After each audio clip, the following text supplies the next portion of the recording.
Greetings, it's naturopath Eric Baker from New Zealand. I'm the author of Candida Crusher, a book which has become quite popular on yeast infections. You may have seen some of my many videos on the Candida Crusher YouTube channel. Today I'm going to talk about a different topic which I haven't really covered much in the past, but I'm going to do a few of these videos, and it's regarding toenail fungus. So yeast infection in the toenails. It's very, very common. It's a condition I very commonly see. In fact, I would easily say that half to three-quarters of my patients have one or more nails, particularly toenails, with some kind of fungal infection. It's an extremely common condition. We see a lot of it in the Western world, particularly people like myself who wear socks and shoes all the time, office workers. I've treated patients from many walks of life for a long period of time, and the people I typically see with finger or toenail yeast infections are often people who work in damp or wet surroundings, like chefs, cooks, gardeners, market gardeners, people who work on dairy farms, they wear rubber boots all the time, cleaners in offices or hotels. These are people that we commonly see having a yeast infection. When you think about it, yeast loves warmth, it loves darkness, it loves moisture, all these sort of environments which really, where yeast thrives in the groin, the vaginal area, and the toenails.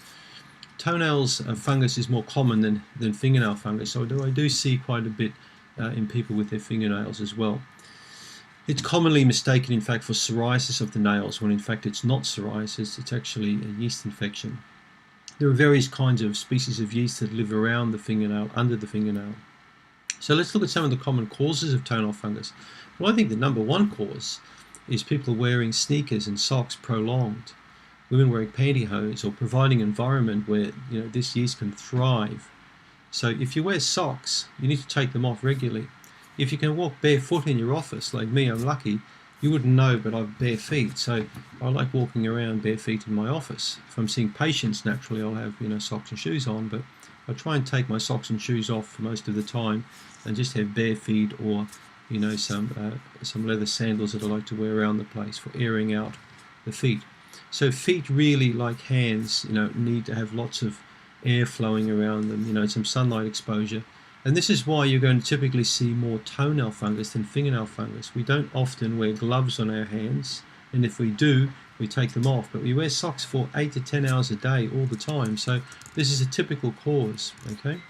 Or a contributing cause. Some of the leading causes we're going to see later really are more diet and stress related. Another one is clipping the toenails. There's people who tear the toenails or cut them too short, which leaves a small wound, which allows really bacteria or fungus to get in there and start, seeding more fungi around under the nail, and before you know it, you've got the beginning of a toenail infection. So remember, if you have got a toenail infection, it's important to find the causes of it, and also to understand that it's not just affecting you locally with the toenail, or the fingernail, it's affecting you systemically, so it'll be internal. So topical treatments purely on the nail are a waste of time. You're wasting your time just putting Lamisil on your toenail or trying to treat the nail externally without looking at the internal contributing factors.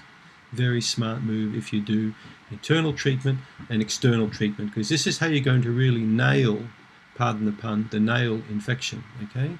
If you want to get rid of it permanently, you need to make changes on multiple levels. Treating it purely on a local level is pretty stupid. You'll get rid of it for a while, but it'll usually come back again, okay? Now, contrary to popular belief, you don't pick up toenail infection or tinea, yeast infections around between the toes from locker rooms, or a lot of people think if you walk around bare feet around the gym, you instantly get an infection involving, a yeast which will grow tinea pedis, a tinea infection around the feet or between the toes. It's not true. Many people walk around bare feet in all areas around the world, including gym rooms, that never get these infections. Some people do. And I bet you that the people who are more prone to these infections, who say they catch them, are the ones who tend to have too much sugar in their diet, alcohol in their diet, foods and beverages, chicken with antibiotics in it, for example. I've spoken about this a lot. So a lot of our foods today, our meat foods, we consume, these primary proteins do contain chemicals, and these chemicals affect our gut. They can increase our susceptibility towards many different kinds of intestinal infections and allergies. So be careful the kind of food you eat. Try and read some more of my information on yeastinfection.org, one of the world's most informative websites, I've been told, for yeast infection. Don't forget to do my quiz on CandidaCrusher.com. It's one of the world's best online yeast infection quizzes. So let's look at the causes again. So common causes of yeast infection, as I mentioned, are wearing socks, pantyhose, shoes too long, keeping the feet in environments where they're quite damp and moist. And the worst cases I've ever seen, I think one of the worst ones was a lady who worked on a dairy farm whose feet were, for many hours, were in rubber boots. They were wet quite a lot of the time, and she had horrific yeast infection involving the feet and the nails. The doctor, in fact, wanted to send her to a surgeon to get surgical treatment done, to take lots of pieces of skin off, and even do skin grafting to her foot because it was so bad, which I thought was a joke. So it took this lady a good 6 months to get a complete cure of this problem. Basically, I got her out of the rubber boots and got her to wear plastic sort of open sandals, and I got her to dry her feet with a hairdryer a few times a day. And we used tea tree oil. We got rid of the condition. It was horrific, absolutely horrific. Similarly, I've seen this with chef. I also have had some terrible conditions seen, people who do a lot of cooking, preparation in kitchens, and cleaners have seen this sort of thing too. So remember, if you have got a yeast infection involving the toenails or between the toes, you need to really expose your feet to dry, warm sort of environment, sunlight, salt water. Kick off those socks and shoes as much as you can. Don't wear pantyhose that often. So change the environment, make it more hostile towards yeast, which will mean it'll be easier to get rid of and harder for it to come back. Okay, so other causes are antibiotics in your diet, or antibiotics, taken as a dietary, not dietary supplement, taken as a medicine. Okay, so don't take antibiotics. Antibiosis means anti-life. Why would you take something that's anti-life? It's dumb, it's ridiculous. To me, it's almost as stupid as taking credit on, continually credit without even thinking about making payments. You're going to end up totally bankrupt. And it's the same with your health. If you keep killing, you're going to end up literally bankrupt. I get too many patients with incredibly bad chronic conditions that rely on antibiotics for every cough and sniffle. So don't do it. Don't go there. Don't take these drugs. They're disgusting drugs. You may need to use them once in your lifetime for bacterial pneumonia, but generally I never recommend antibiotics. My 4 children have never had antibiotics. I just don't even go there with them. And they're all adults now with great health. We never raised them on any kind of drugs or pharmaceuticals. And in fact, they've never been to doctors or hospitals. I hear the same with many of my patients. You don't need drugs. So understand the causes with your yeast infection. Now let's look at some of the typical the best treatments you can use for this. So, as I mentioned, sunlight, salt water, tea tree oil, oregano oil. Oregano oil is a bit more powerful than tea tree oil to use.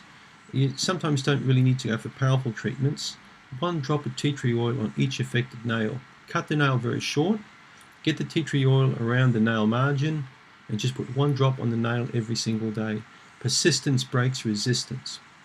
Okay, continue and persist with it. 3 to 6 months treatment, you're going to get rid of this nail infection.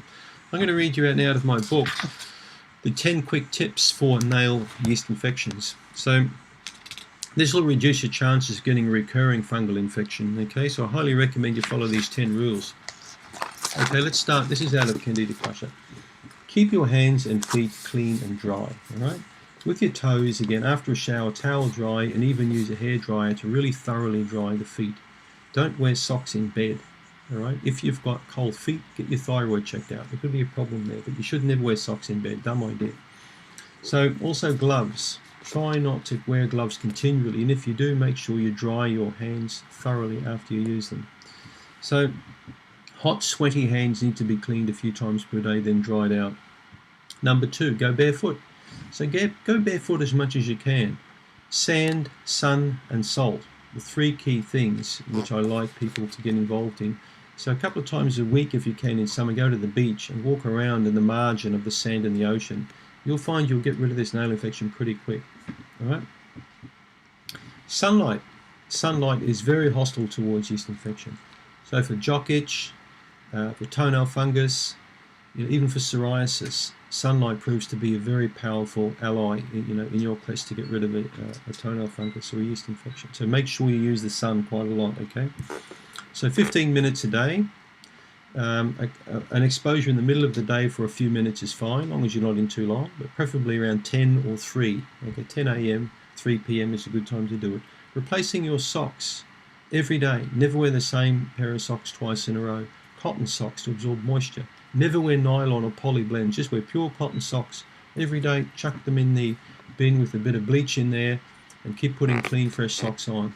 With your shoes, put 1 to 2 drops of tea tree oil in the shoe on the inside where the toes are per week, 1 to 2 drops. Okay, that's going to help to throw a lot of these substances out of the oil into the shoe. It's going to put the vapor through there and kill any fungal spores.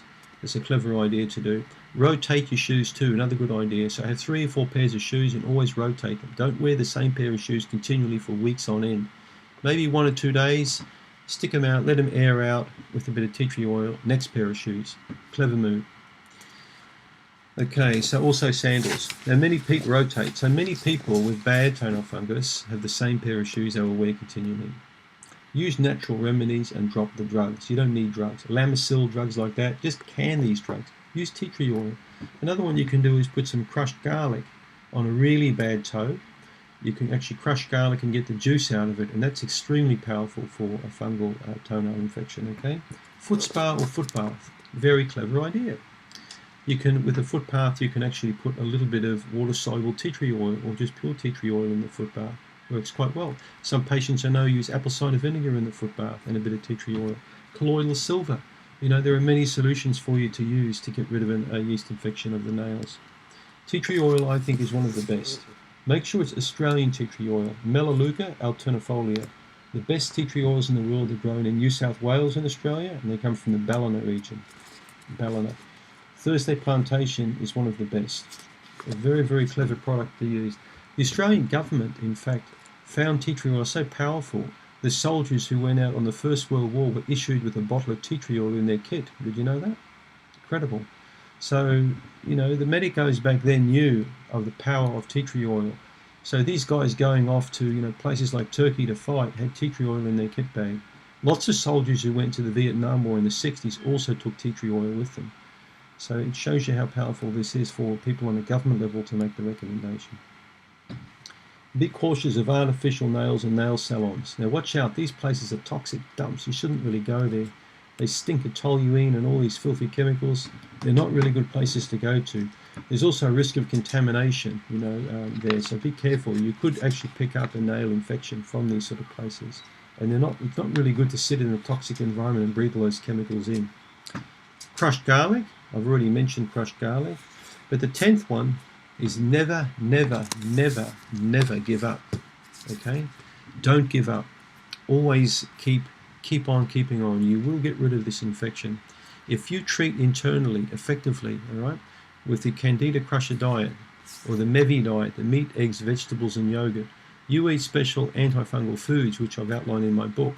Right? You take a good antifungal supplement like Candida Remove. You can find it at candida.com. You take that 2 to 3 times per day, and you're going to really get this yeast infection under control because you're going to kill off all this rubbish inside. You're going to help get rid of bad bacteria, parasites, and yeasts. You're going to boost your immune function up internally. You're going to allow the beneficial bacteria to grow.